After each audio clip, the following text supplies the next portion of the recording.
So let's talk about do no harm. But before we get into that, I would really appreciate if you take a quick sec to just hit like and subscribe to this channel. Okay, because I know we get busy and at the end we wind up toddling to something else and we forget that those algorithms really help my videos circulate. So thank you in advance for being part of helping me circulate. All right, do no harm. I was hearing it in a way that was discussed that something that I may do here could affect across the country. And I've never really heard anyone else talk about the do no harm theory like I do, because I've lived by it all my life in the understanding of my own energies and also looking at the energy banks that everyone contributes to and pulls from. It's sort of like the air. Okay? So everything that we do, we are, we're being, we're acting, reacting, thinking, seeing, saying, is all in these airwaves. Okay? So they come through us, they come to us, they come from us, and it contributes to how maybe it affects and affects someone else. So I learned early on to be really conscientious of my own energies in order to be in more stillness so that I could understand other energies. And I had a sibling who had a tendency to be a little volatile.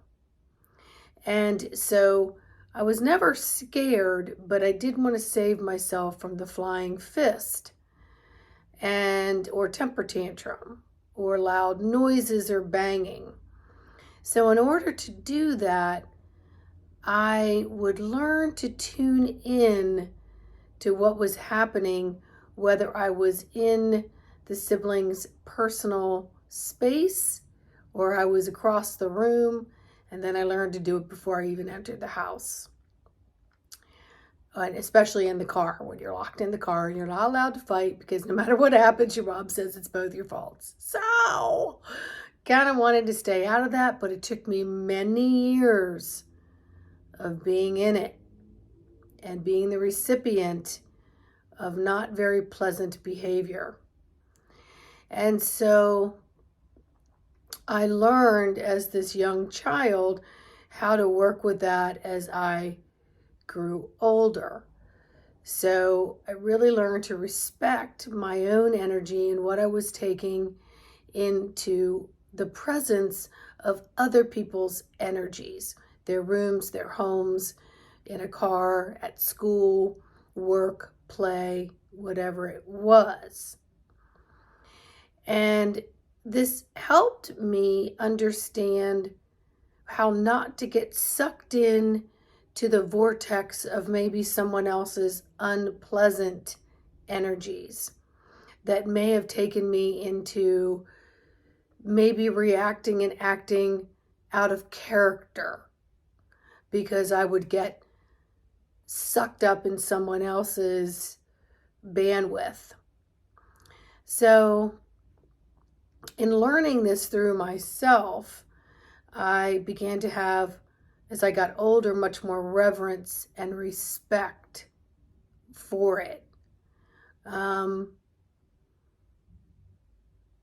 I learned to adjust myself. I started practicing outside grocery stores.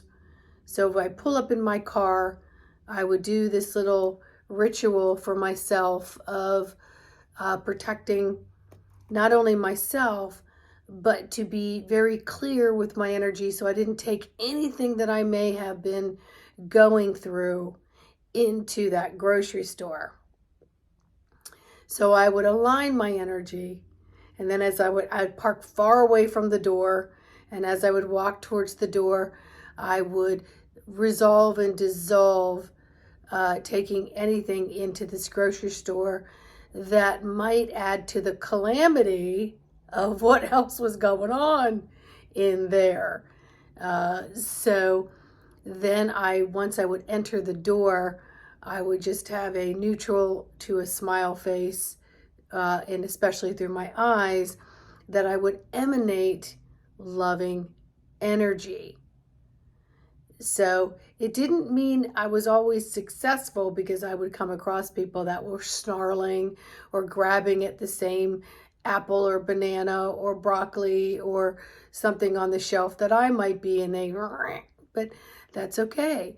I didn't contribute to those behaviors because I maintained my own column of light, and I would pay attention, and I would have control over any reactionary getting sucked into that type of energy. So do you see where I'm going with this? So I learned to do this in my workplace, and it would take a while, because sometimes in the observation modes, I could be the brunt or be right in the that energetic rebound that would be coming towards me. But I could rebound it only because of what I was holding in my own space. So then later in the years, when I really learned as a massage therapist to work with energy, and I began to take different courses working with energy and what it would teach me, and then what I could teach others, it became very apparent that the number one thing I would teach is do no harm. Do no harm. Learn to connect and disconnect with the energies that were around me. I had control over that. I had control over that. And then, I'm probably going to talk a lot more about this topic, but it brings me to, in the last 3 years, when everyone's coming out of the woodwork with all kinds of things to say and do and be and so on. And someone who has a lot of followings actually said to me, well, why wouldn't you show that you were upset? Why are you hiding that? Why would you do that? What are you hiding from? And I thought to myself, no.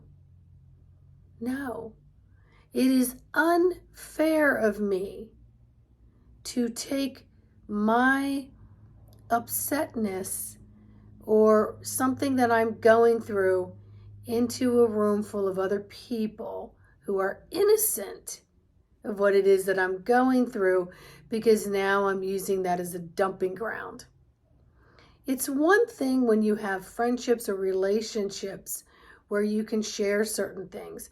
It's one of the reasons why I became a practitioner, was because I could help other people remove those close relationships that they could possibly be dumping on, and bring it to a professional setting where you could share, see, sense, and feel and express.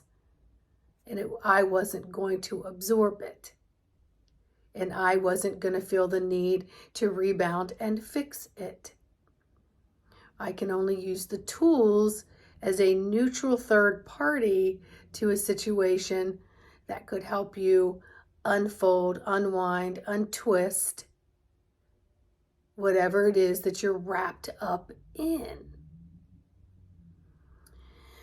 So this do no harm thing is one of the very first things that you can do to step into the who you are and learn to maneuver through and yet still be fully grounded and anchored, right?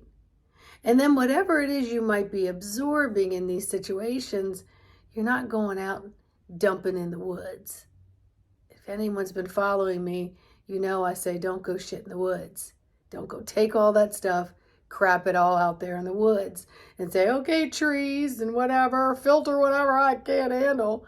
No, you go into the woods to work with the filtration of the energy, to resolve and dissolve without sticking it on a tree So now someone else may go into the woods. They're like, why do I feel more irritated coming to the woods than when I started? Well, it's because they're picking up all the stuff you may be taught to go out there and dump. But you can. Trees are very strong. Nature's very strong. You can go out there and ask for deciphering and untwisting and unwinding and to resolve and to dissolve without leaving it there.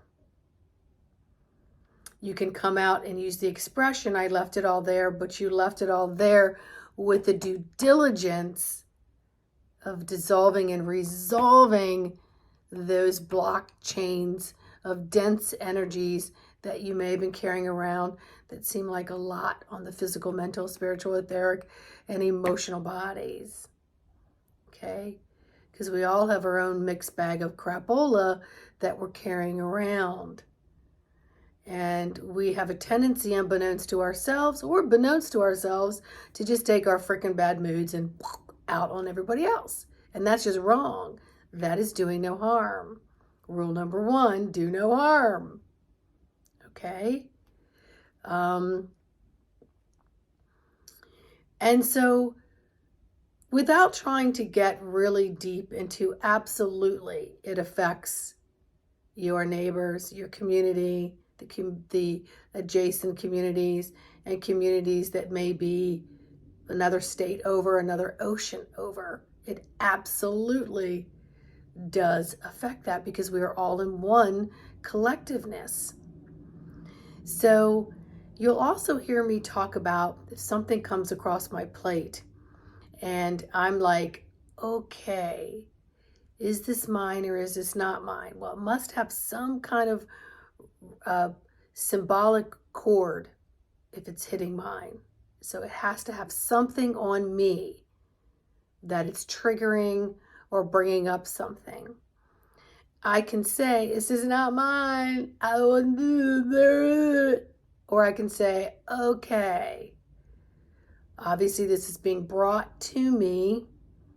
What is it in my resonant field that it's hitting? And now how can I resolve and dissolve it so I'm lessening it in the collective? Does that make sense? It should. And if it doesn't, go back and listen to this video again and really work on what you have control over. And so if something is hitting you, and so for example, so I'm being said to say this, stuff will come up for me during the day. And it can be like, yes, I hear you, feel you, sense you, see you, get it. But right now, I am in the middle of this particular thing that I am responsible for, like fixing. Maybe I'm on the computer, maybe I'm with a client, maybe I'm in the grocery store, maybe wherever it may be. And I'm not in the grocery store that much, by the way. Wherever it may be. And I can say duly noted, and I will take my phone and in my calendar, I will put such and such came up. So then I make the time, either that day or that week, depending on how much it's pressing me. And I will stop, drop, sit, and be with that energy of that message and see if it can bring me more perspective, more inner perspective, more what is this about questions, and to see that if I can't bring it to resolve and dissolve. And so it's one less for me, it's one less for the collective. So you'll hear me say, if you can't do this for you, do it for your loved ones. Okay? That's what the power of prayer is about. I went to an amazing prayer meeting. And we just prayed for the hands of all the first responders and for all the people. We didn't pray for them as in for them. We prayed to give them extra energy and healing during their day and their night, and to not take those dramas home with them that affects their families, to bless them And we went through a whole list of things that just happened to impromptu come up during this group of 4 beautiful women who happened to just be attending this particular meetup. But that's what the power of prayer is. But a lot of people want to pray and then leave it off onto the prayer, the words of the prayer, and say, oh, I've done my bit. But that's not what it is, because we have to really go into resolving and dissolving and giving blessings and attention to. So it takes more than just, I prayed for you, like by saying a rehearsed prayer, right? Because it has to get into those feelings of all the sensory systems on the physical and the spiritual planes. So let us start with ourselves, because that's who we have control over. That's who it begins with. Is how do I create an energy today that can help to resolve and dissolve whatever's coming through me to me? And then how can I not create any energies that's going to create regret, blame, shame, guilt? Very low frequencies, very low. Or create things, like for example, when you're driving and you cut someone off or whatever, instead of, I'm so sorry, even if they don't know it and they're freaking honking their horn at you and you want to go, I said I was sorry, blah, blah, blah. Great, you fed into it instead of saying, oh, I'm so sorry I cut them off. Now let's pay attention to the rest of my drive and how I can not cut someone off, and I can pay attention and maybe let someone in who feverishly needs to get over and exit, okay? So there's so many things that we can do in our day to create no harm. And I'm hearing there'll be more on this. So again, please like, subscribe, share this video. I really want to bring up my subscribers so that these videos can get out to more people. And just own that walking, living, loving column of light that you are. It's the one and only thing that you have full and 100% power over. Yeah. All right. And if I can help in any way, info@embodimentofthesoul.com. Bye.